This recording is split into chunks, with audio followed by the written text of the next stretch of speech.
नमस्कार दोस्तों, गुरुकुल जीवन की ओर से आप सभी लोगों का स्वागत है।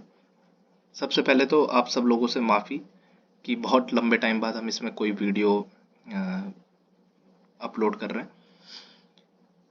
और इससे पहले हम चैप्टर नंबर 1, 2, 3 और 5 बना चुके हैं। चैप्टर नंबर 4 बीच में मिस हो गया था, तो चैप्टर नंबर 4 आज हम आपके सामने लाए हैं। चलिए शुरू करते हैं चैप्टर नंबर 4। चैप्टर नंबर 4 है दोस्तों, regulators in financial market of India. देखो, फिनेंस मार्केट के बारे में पढ़ रहे हैं और रेगुलेटर्स के बारे में हमें ना पता हो तो फिर हमें कुछ भी नहीं पता है ना। क्योंकि इस मार्केट को जो भी रेगुलेट कर रहा है वो कौन है? रेगुलेटर्स है ना। तो फिनेंस मार्केट की बात हो रही है, तो फिनेंस मार्केट में जो मिनिस्ट्री है अभी टॉप में वो कौन है? वो होती है मिनिस्ट्री ऑफ फिनेंस। इसको कौन लीड कर रहा है अभी? निर्मला सीतारमन जी, है ना। उनसे पहले कौन कर रहे थे? अरुण जेटली जी, है ना। बहुत फेमस हमारे प्राइम मिनिस्टर जो फॉर्मर थे, उन्होंने भी इसको लीड किया है ना, मनमोहन सिंह जी। तो ministry of finance, ministry of finance के अंदर आता है आपका सबसे पहले रिजर्व बैंक ऑफ इंडिया, दूसरा security and exchange board of India, तीसरा insurance regulatory and development authority of India IRDAI, और चौथा है PFRDA, pension fund regulatory development authority of India. Reserve bank of India के बारे में आप जानते हैं कि सारे बैंकिंग को और मनी मार्केट को रेगुलेट करता है। बहुत इंपॉर्टेंट क्वेश्चन इसमें पूछा जाता है कि मनी मार्केट को रेगुलेट कौन करता है। ऑप्शन दे देते हैं सेबी, एम्फी, है ना। तो मैक्सिमम लोग कंफ्यूज हो जाते हैं और सेबी को लगा देते हैं, लेकिन दोस्तों मनी मार्केट को जो रेगुलेट कर रहा है वो रिजर्व बैंक ऑफ इंडिया है। Security and exchange board of India, है ना, सिक्योरिटीज मार्केट को ये रेगुलेट करता है। तीसरे नंबर पे है IRDA, इंश्योरेंस। आपको इंश्योरेंस से रिलेटेड कोई भी प्रॉब्लम हुई है, कुछ भी है, तो आप IRDA में कंप्लेन कर सकते हो। सेम वे में पेंशन मार्केट, जो भी पेंशन, जो भी गवर्नमेंट जॉब्स में है, उसमें है जो उनकी पेंशन होती है, उसके ऊपर ये काम करता है ना। आपका PF कटता है। अब हम इसमें क्या पढ़ रहे हैं? Mutual fund. और म्यूचुअल फंड का रेगुलेटर कौन है? वो है security and exchange board of India. क्या बोल रहा है? SEBI regulates stock market, mutual funds, depositories, custodian and registrar and transfer agents in the country. Bharat में, हमारे भारत में सेबी किस किस को रेगुलेट करता है? स्टॉक मार्केट, जो भी आप जितने शेयर मार्केट की कंपनीज है वो सब किसके अंडर में आती है? सेबी के। म्यूचुअल फंड्स, जितने भी म्यूचुअल फंड्स है किसके अंडर में आते हैं? सेबी के। डिपॉजिटरीज, ठीक है, जितनी भी डिपॉजिटरीज हैं, डिपॉजिटरीज मतलब जैसे हमारी दो ही डिपॉजिटरीज है इंडिया में, NSDL और CDSL, ठीक है, ये भी किसके अंडर में आती है? सेबी के अंडर में। कस्टोडियन, है ना, आपने पढ़ा होगा भी लास्ट चैप्टर में। कस्टोडियन जो जितना भी एसेट होता है म्यूचुअल फंड का उसके अपने कस्टडी में रखता है, तो ये भी सेबी के अंडर में आते हैं। रजिस्ट्रार एंड ट्रांसफर एजेंट्स, जो म्यूचुअल फंड के लिए काम करते हैं, उनके बैक एंड काम करते हैं, जो जितने भी इन्वेस्टर्स हैं उनके रिकॉर्ड को मेंटेन रखता है, बिहाफ ऑफ AMC। तो ये सब किसके अंदर में आ रहे हैं? सेबी के अंडर में। अब हम देखते हैं रोल क्या है सेबी का। तो 3 इंपॉर्टेंट फंक्शन जो परफॉर्म किए जाते हैं सेबी के द्वारा, वो 3 कौन से हैं? नीचे देखो मैंने हाईलाइट किया हुआ है। पहला है प्रोटेक्ट, दूसरा प्रमोट और तीसरा रेगुलेट। प्रोटेक्ट करता है इंटरेस्ट, इंटरेस्ट किसका? इन्वेस्टर्स का। जो सिक्योरिटी मार्केट में इन्वेस्ट करते हैं उन सभी इन्वेस्टर्स का जो हित है, जो इंटरेस्ट है, उनको प्रोटेक्ट करने का सबसे पहला काम किसका है? वो है security exchange board of India का। सेकंड है to promote the development of securities market, है ना। प्रमोट भी करना है सिक्योरिटी मार्केट को, ठीक है, उसमें नई नई टेक्नोलॉजी यूज करके उसको और ज्यादा अकाउंटेबल बना करके, तो डेवलपमेंट को भी प्रमोट करना सिक्योरिटी मार्केट का वो किसका काम है? वो किसका रोल है? सेबी का। तीसरा आ जाता है रेगुलेट करना, to regulate securities market. Regulate मतलब उसके अंदर जो भी रूल्स रेगुलेशंस हैं वो सब कौन बना रहा है? सेबी। तो इन रूल्स एंड रेगुलेशन के थ्रू वो क्या कर रहा है? रेगुलेट कर रहा है। अब नीचे क्या है? SEBI issued the mutual fund regulation in 1996 in the form of SEBI mutual fund regulation 1996। अब जो सेबी म्यूचुअल फंड के ऊपर जो भी रूल्स और रेगुलेशंस अपने चला रहा है वो किसके थ्रू चला रहा है? वो चला रहा है सेबी रेगुलेशन 1996 के। ठीक है, अब देखो रेगुलेटरी रिफॉर्म्स बाय सेबी, जो भी रिफॉर्म्स है ना वो क्या क्या करता है। देखो स्कीम रिलेटेड डॉक्यूमेंट की अगर हम बात करेंगे, ये चैप्टर नंबर 5 इसका जो नेक्स्ट आ रहा है उसमें हमने ऑलरेडी वीडियो डाला हुआ है, उसमें आपने पढ़ा होगा।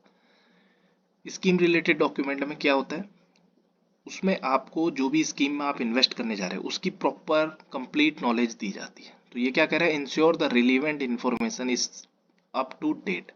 जो भी रिलीवेंट इंफॉर्मेशन है, फॉर एग्जांपल उसका बेंचमार्क क्या है, उसका एसेट एलोकेशन टाइप क्या है, ठीक है, तो ये सारी इंफॉर्मेशन क्या होनी चाहिए उसमें, अप टू डेट होनी चाहिए। दूसरा आ गया कन्वर्जन एंड कंसोलिडेशन। ठीक है, कंसोलिडेशन मतलब होता है एकत्रीकरण, एक जगह इकट्ठा करना। कन्वर्जन बदलना एक जगह से दूसरी जगह। तो क्या कह रहा है, define manner in which existing schemes need to be merge. अब देखो कुछ एग्जिस्टिंग पहले से जो चल रही है अगर उनको मर्ज करना पड़ा स्कीम्स को, तो वो कौन करता है, वो सेबी ही उसकी परमिशन देता है। ठीक है, न्यू प्रोडक्ट्स, मार्केट में नए नए प्रोडक्ट्स आते हैं, नई नई हमारी गोल्स होते हैं, फिनेंशियल गोल हमारे नए नए हो गए हैं, तो नए नए प्रोडक्ट्स भी आने जरूरी हैं। तो नए प्रोडक्ट्स जो भी आते हैं मार्केट में उसको अप्रूवल कौन देता है, security and exchange board of India. फिर आता है रिस्क मैनेजमेंट सिस्टम। देखो रिस्क मैनेजमेंट सिस्टम का मतलब क्या है, देखो सिक्योरिटीज में क्या है, रिस्क होता है ना, मार्केट से जुड़ा हुआ है, लेकिन रिस्क हमको लेना भी है, लेकिन उसको मैनेजमेंट के थ्रू लेना है, मतलब मैनेज करके लेना है। तो एक रिस्क का मैनेजमेंट सिस्टम बना रखा है। वो कैसे काम करता है सेबी, उसने लिमिट क्या कर रखी है, एक्सपोजर की जो लिमिट्स कर रखी है। ठीक है, एक्सपोजर लिमिट का मतलब हो गया, जैसे आपने पढ़ा होगा गिल्ड फंड, मिनिमम 80% इन्वेस्ट होगा तो गिल्ड फंड कहलाएगा गवर्नमेंट सिक्योरिटीज में। जैसे एक फंड आ गया आपका लार्ज कैप फंड, तो लार्ज कैप फंड कौन सी कंपनी होती है, जो 1 से लेके 100 तक कंपनियां हैं, तो लार्ज कैप फंड उसी को कहा जाएगा जो टॉप 100 कंपनीज के अंदर मिनिमम 80% इन्वेस्ट करेगा, उसको लार्ज कैप। तो ये क्या है, एक्सपोजर लिमिट को एक्सपोज किया हुआ है। फिर डाइवर्सिफाई पोर्टफोलियो, डाइवर्सिफाई मतलब अलग अलग पोर्टफोलियो, अलग अलग एसेट में हम इन्वेस्टमेंट करते हैं वो बनाना, और गवर्नेंस इनके ऊपर है ना। फिर आते हैं हम डिस्क्लोजर्स एंड रिपोर्टिंग नॉर्म्स। ठीक है, ये क्या होता है, तो ये डिस्क्लोजर और रिपोर्टिंग नॉर्म्स होता है, मतलब टाइम पे कोई भी चीज़ हम चेंज कर रहे हैं, कुछ भी चीज़ों में हम इम्प्लीमेंट कर रहे हैं, नया कर रहे हैं, तो उसकी टाइम पे डिस्क्लोजर होना चाहिए, उसकी टाइम पे उसकी इंफॉर्मेशन होनी चाहिए।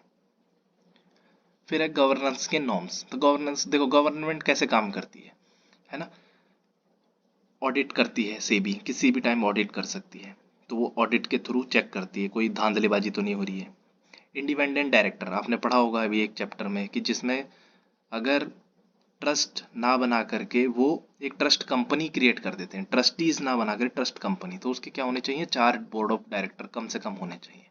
फिर आगे लिखा था 50% बोर्ड ऑफ डायरेक्टर इंडिपेंडेंट होने चाहिए। तो इंडिपेंडेंट जो भी होता है वो क्या होता है, किसी कंपनी के दबाव में नहीं होता है ना, तो वो अपने डिसीजन ले सकता है, तो इसलिए इंडिपेंडेंट डायरेक्टर्स का इसमें नॉर्म्स दिया हुआ है। फिर ट्रस्टीज, आपने देखा होगा ट्रस्टीज जो होते हैं वो भी इंडिपेंडेंट होते हैं। ठीक है, और पूरा म्यूचुअल फंड का एक प्रकार से जो मॉनिटरिंग करते हैं ट्रस्टीज करते हैं। और बेंचमार्किंग, किसी भी स्कीम का बेंचमार्किंग डिसाइड किया जाता है ना, कि मान लो कि ये बॉन्ड में इन्वेस्ट कर रहा है तो इसका बेंचमार्क कुछ होगा, ये गोल्ड में इन्वेस्ट हो रहा है तो इसका बेंचमार्क कुछ और होगा। अब आते हैं रेगुलेटरी रिफॉर्म्स बाय सेबी। देखो रेगुलेटरी में क्या क्या रिफॉर्म्स करती है सेबी, है ना। तो सबसे पहले जैसे है सेकेंडरी मार्केट एक्टिविटीज। देखो क्या कह रहा है, म्यूचुअल फंड इन्वेस्टिंग इन डेब्ट equity government securities. Secondary market की जो एक्टिविटीज होती हैं, जैसे म्यूचुअल फंड कहाँ इन्वेस्ट करता है, हम म्यूचुअल फंड में इन्वेस्ट नहीं करते, हम म्यूचुअल फंड के थ्रू इन्वेस्ट करते हैं। और म्यूचुअल फंड के थ्रू हम इन्वेस्ट कहाँ करते हैं, वो है डेप्ट में हम करते हैं, इक्विटी में करते हैं, गवर्नमेंट सिक्योरिटीज में करते हैं। तो इन सब के ऊपर भी वो अपनी मॉनिटरिंग रखता है, इसके हिसाब से वो डिसाइड करता है कौन सी कैसी म्यूचुअल फंड की स्कीम्स बनेंगी। फिर आते हैं नेट एसेट वैल्यू NAV, है ना, सारा जो भी कैलकुलेशन होती है हमारी NAV के बेस पे होती है। तो NAV का डिस्क्लोजर, उसकी cut off timing, time stamping, ठीक है। टाइम स्टैम्पिंग मतलब कि उसका एक, आपने क्वेश्चन आते हैं कई बार कि आपने 4 बजे पैसे जमा कराए तो आपको कब की NAV मिलनी शुरू होगी, है ना। तो इसके लिए उन्होंने एक फिक्स रूल टाइम फिक्स किया हुआ है। ठीक है। फिर आ जाते हैं वैल्यूएशन ऑफ सिक्योरिटीज। ठीक है। तो वैल्यूएशन ऑफ सिक्योरिटीज की जो भी होती है वो होती है mark to mark market process पे। मार्क टू मार्क प्रोसेस कुछ नहीं होता, करंट मार्केट जो प्राइस होती है उसके ऊपर होता है ना, तो उसको कहते हैं mark to mark market process. उसके बाद आते हैं लोड्स, फीस एंड एक्सपेंसेस। अब देखो म्यूचुअल फंड में हम इन्वेस्ट करते हैं, तो म्यूचुअल फंड्स जो भी AMCs हैं, जो कंपनीज हैं, वो हमसे मतलब इन्वेस्टर से कुछ ना कुछ लोड्स, फीस, एक्सपेंसेस चार्ज करती है। ठीक है। लेकिन ये एक्सपेंसेस ऐसे नहीं है कि कोई भी म्यूचुअल फंड अपनी मनमानी तरीके से कुछ भी चार्ज कर लेगा। ठीक है। तो उसके ऊपर क्या है, लिमिट सेट की हुई है, उसका डिस्क्लोजर उनको देना पड़ता है इन्वेस्टर को। ठीक है। तो ये सब चीजें भी कौन रेगुलेट कर रहा है, सेबी कर रहा है। फिर आता है डिविडेंड डिस्ट्रीब्यूशन। देखो चैप्टर कौन सा है, चैप्टर 12 या ऐसे कुछ चैप्टर है, उसमें पूरा डिविडेंड डिस्ट्रीब्यूशन बता रखा है और बहुत इंपॉर्टेंट वो है। तो डिविडेंड 3 टाइप से डिस्ट्रीब्यूशन होता है। एक होता है डिविडेंड जो सीधे हमारे बैंक अकाउंट में आ जाता है। दूसरा होता है जो डिविडेंड री इन्वेस्टमेंट हो जाता है, मतलब डिविडेंड की यूनिट्स मिलती है, उन यूनिट्स से हमें नहीं मिलता वो पैसा, वो दोबारा इन्वेस्ट कर दिया जाता है, हमारे को उसी म्यूचुअल फंड की अदर और यूनिट खरीद के दे दी जाती है। और तीसरा होता है कि म्यूचुअल फंड डिविडेंड डिक्लेयर ही नहीं करता है, तो उसमें NAV जो है मैक्सिमम अपना वैल्यू रखती है, उसको कहते हैं ग्रोथ प्लान। तो डिविडेंड डिस्ट्रीब्यूशन ये डिसाइड किसने की है, कैलकुलेट कैसे करना है, डिविडेंड किसको कितना मिलेगा, सरप्लस में से ही दिया जाएगा, तो ये सब चीजें भी कौन करता है, सेबी करता है। फिर हम आते हैं investment by scheme. Investment by scheme का मतलब ये हो गया, इन्वेस्टमेंट की कुछ रिस्ट्रिक्शन रखी हुई है ना। तो उसमें क्या है कि किसी भी उसमें स्कीम में मतलब एक लिमिट सेट की हुई है। जैसे आप देखोगे कि एक इंडिविजुअल जो इन्वेस्टर है वो स्कीम का कितना परसेंट इन्वेस्ट कर सकता है, तो उसका आंसर है 25% से ज़्यादा नहीं कर सकता। ठीक है। तो ये भी जो शर्तें रखी हुई हैं, ये जो रूल्स बना के रखे हुए हैं, ये किसने रखे हैं, ये भी सेबी ने रखे हुए हैं।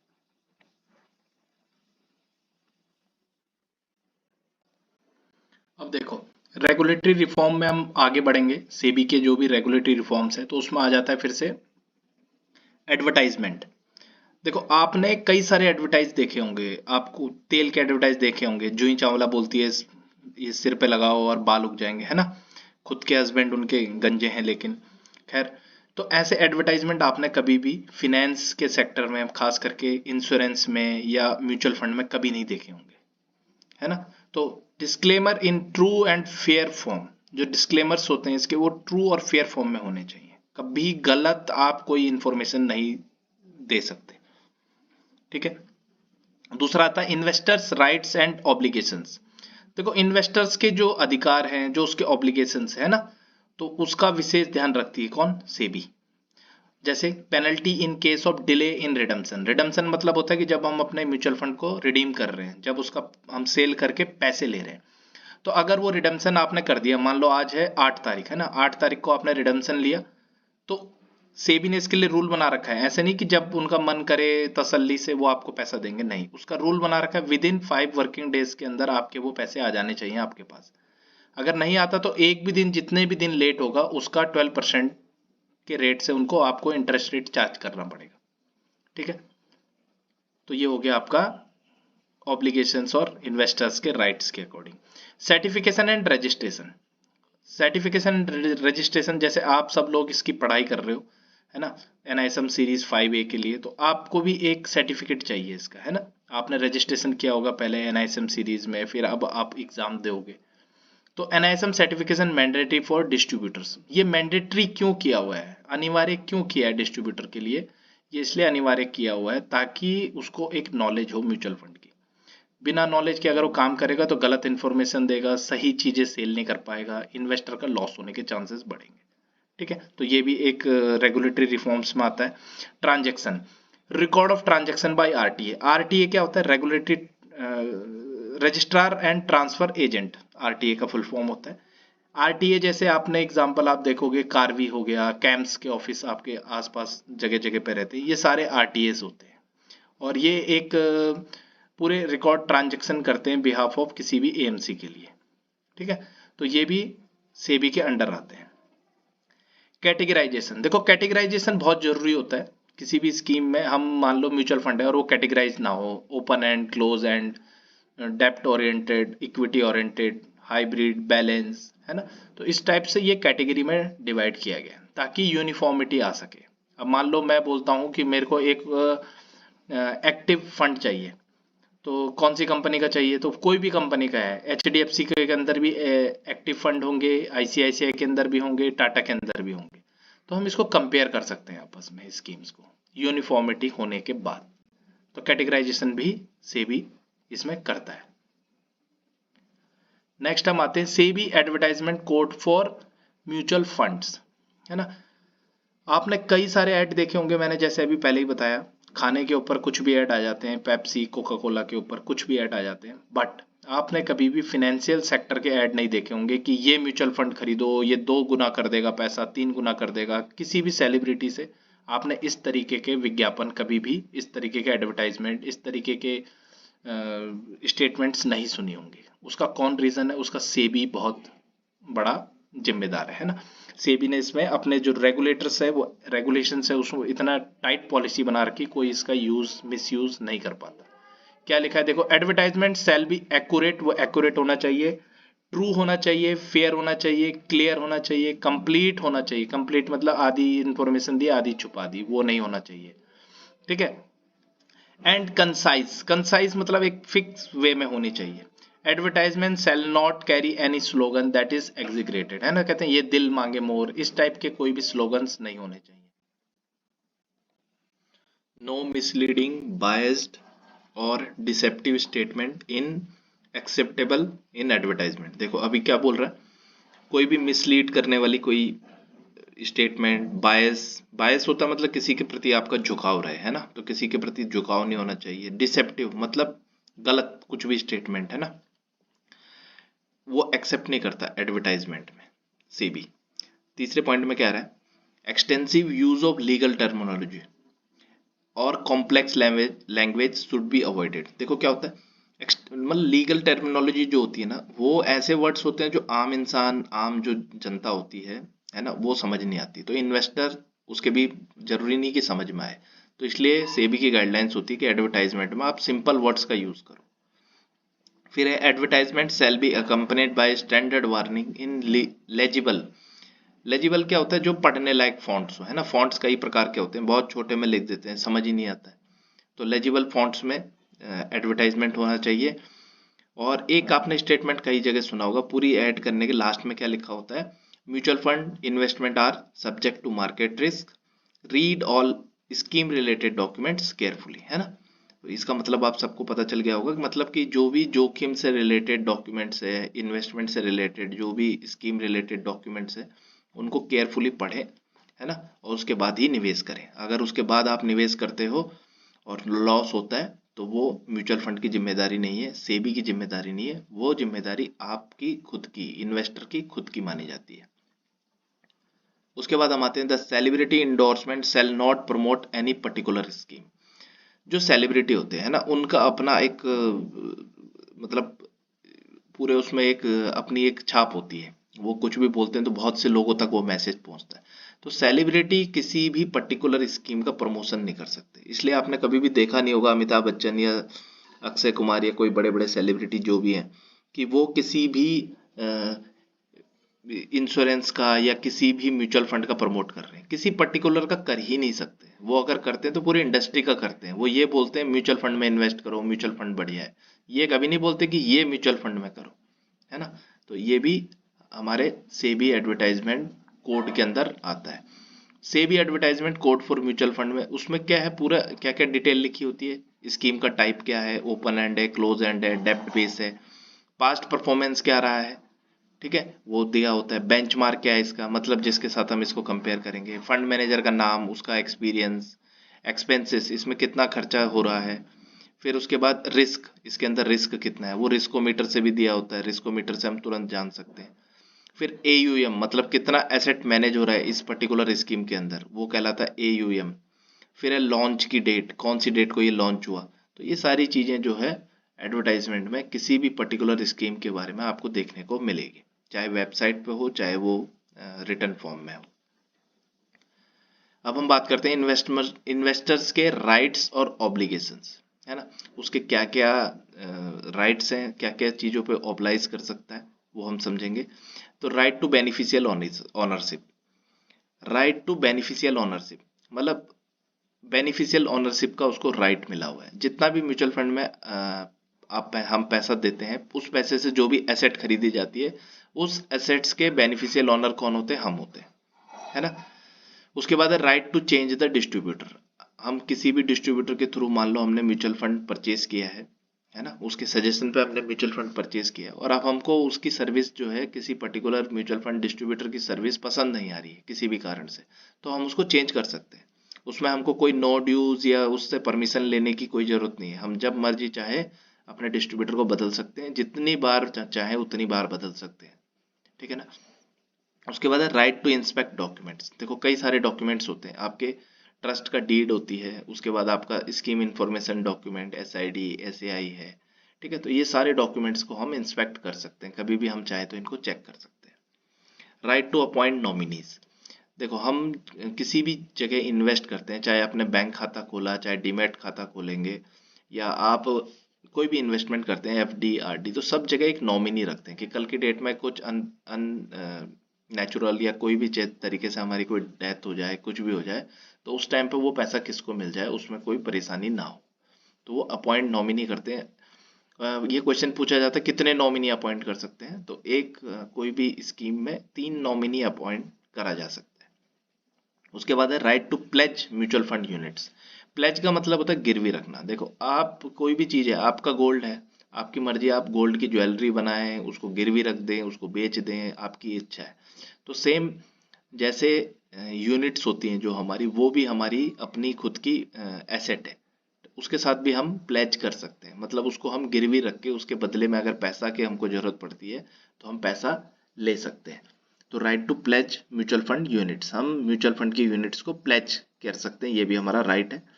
Right to grievance redressal. Grievance redressal का मतलब होता है कोई भी हमारी कंप्लेन है उसका सॉल्यूशन लेने का हमारे को राइट है, ग्रीवेंस रिडर्सल का मतलब, ठीक है। Right to terminate appointment of an AMC। देखो अपॉइंटमेंट ऑफ AMC को अपॉइंट करता है स्पॉन्सर। स्पॉन्सर सबसे पहले आता है, वो स्पॉन्स पैसा लगाता है, सेबी से परमिशन लेता है, फिर AMC को बनाता है, मतलब सॉरी, फिर वो ट्रस्ट को बनाता है, फिर ट्रस्ट या स्पॉन्सर कोई भी मिल करके एक AMC को अपॉइंट करता है। तो ये तो अपॉइंटमेंट था। अब यहाँ बात हो रही है टर्मिनेट की, उसको टर्मिनेट कैसे करेंगे और टर्मिनेट क्यों करते हैं? मान लो कोई AMC मनमानी कर रही है, वो जो बोला गया वैसा काम नहीं कर रही है ना, हमारा कोई रिस्पॉन्ड नहीं कर रही, सारे इन्वेस्टर परेशान हो चुके हैं, तो वो उसको क्या करेंगे, उस AMC को टर्मिनेट कर देंगे, ठीक है। तो टर्मिनेट ऐसे नहीं कि किसी को भी 4-5 लोग आए और उन्होंने टर्मिनेट कर दिया, उसके लिए कंडीशन है कि मान लो टोटल नंबर ऑफ इन्वेस्टर जितने भी उस AMC के होंगे, उनमें से अगर 75% इन्वेस्टर एक साथ आते हैं और उसके खिलाफ लिखते हैं, एप्लीकेशन देते हैं, 75% मिनिमम इन्वेस्टर और सेबी की अप्रूवल, तो वो AMC टर्मिनेट हो सकती है। Right to unclaim amount. Unclaim amount, right to unclaim amount का मतलब है हमारा क्या होता है, कभी कभी मान लो हमने एक म्यूचुअल फंड खरीदा, म्यूचुअल फंड की जो मेच्योरिटी थी वो 3 साल के बाद थी, लेकिन क्या हुआ कि मेरा बैंक अकाउंट भी चेंज हो गया, मोबाइल नंबर, एड्रेस, सब कुछ चेंज हो गया। अब 3 साल के बाद उसकी मेच्योरिटी हो गई है, लेकिन मैं उसके पैसे ले ही नहीं रहा हूँ, तो ये क्या है, अनक्लेम है। तो ऐसा ही कई सारा अनक्लेम पैसा पड़ा होता है, ठीक है, जिसके कोई क्लेम करने वाला होता ही नहीं है। तो ये कह रहे हैं कि उसको भी हम, उस पे भी हमारा राइट है ना। तो मान लो 3 साल के बाद उसने मैच्योर हुआ, लेकिन हम उस टाइम ले नहीं पाए, तो ऐसा नहीं है कि वो पैसा कहीं और चला जाएगा, उसके 3 साल बाद, 5 साल बाद, 6 साल बाद, 10 साल बाद भी हम उस अनक्लेम पैसे को हम उसको ले सकते हैं, उस पर हमारा राइट है। उसके बाद है right to investor in context of change in fundamental attribute, ठीक है। Right of investor in context of change fundamental attribute में, कोई भी चेंजेस में, तो उसमें कॉन्टेक्स्ट में भी इन्वेस्टर्स का राइट है ना। कोई भी फंडामेंटल में कोई स्कीम में चेंजेस आ रहे हैं तो चेंजेस कर देंगे, तो उसका जो डायरेक्ट इनडायरेक्ट इफेक्ट पड़ेगा वो इन्वेस्टर के ऊपर पड़ेगा, है ना। तो वो फंडामेंटल जो एट्रीब्यूट्स में चेंज करना है वो भी इन्वेस्टर्स के राइट्स है, ठीक है। Investor grievance readers mechanism. Grievance readers mechanism का मतलब है उसकी कंप्लेन का कैसे सॉल्यूशन किया जाए, उसके लिए क्या मैकेनिज्म है। तो सबसे पहले क्या कह रहा है, investor can make complain to the AMC. ठीक है, वो एएमसी में अपनी कंप्लेन कर सकता है। ठीक है, उसके बाद है if the issue is not readers even after taking it step at senior level in the AMC. ये क्वेश्चन भी पूछा जाता है हमसे कि मान लो कि हमारी कोई प्रॉब्लम है और वो सॉल्यूशन नहीं मिल रहा है हमारे को थ्रू एएमसी। तो एएमसी में हम गए, सीनियर डिपार्टमेंट तक चले गए, लेकिन कोई भी सुनवाई नहीं हो रही है, कोई भी सॉल्यूशन हमको दिख नहीं रहा होते हुए, तो हम एएमसी की कंप्लेन फिर कहाँ रजिस्टर कर सकते हैं, वो है सेबी के पास। ठीक है ना, तो सेबी के पास हम कंप्लेन कर सकते हैं। एक क्वेश्चन और पूछता है कि अगर मान लो सेबी भी ना करे तो कहाँ जाएंगे फिर, तो फिर ट्राइब्यूनल बने होते हैं, है ना, हम फिर ट्राइब्यूनल जा सकते हैं। तीसरे पॉइंट में क्या कह रहे हैं, SEBI complaints redress system SCORES, है ना, SCRS, है ना, स्कोर्स एक बना हुआ है जो कि web based centralise grievance redress system है सेबी का। ठीक है, आप यहाँ पर अपनी कंप्लेन को रजिस्टर कर सकते हो, उसका अपडेट देख सकते हो, उसका प्रोग्रेस देख सकते हो, क्या उसके साथ हुआ है ना, उसका सारी चीजें आप ट्रैक कर सकते हो अपनी किसी भी कंप्लेन को। और ये सेंट्रलाइज ग्रीवेंस रीडर सिस्टम है सेबी का, वेब बेस्ड टोटल, है ना, कहीं आपको लेटर लिखने की कुछ जरूरत नहीं है, आप वेब पे सारी कंप्लेन अपनी दर्ज कर सकते हो। स्कोर्स क्या क्या करता है, देखो, SCORES enables investor to launch, आप अपनी कंप्लेन को लॉन्च कर सकते हो, मतलब रजिस्टर कर सकते हो, फिर उसके बाद फॉलो अप ले सकते हो उसके साथ, क्या हो रहा है मेरी कंप्लेन के साथ।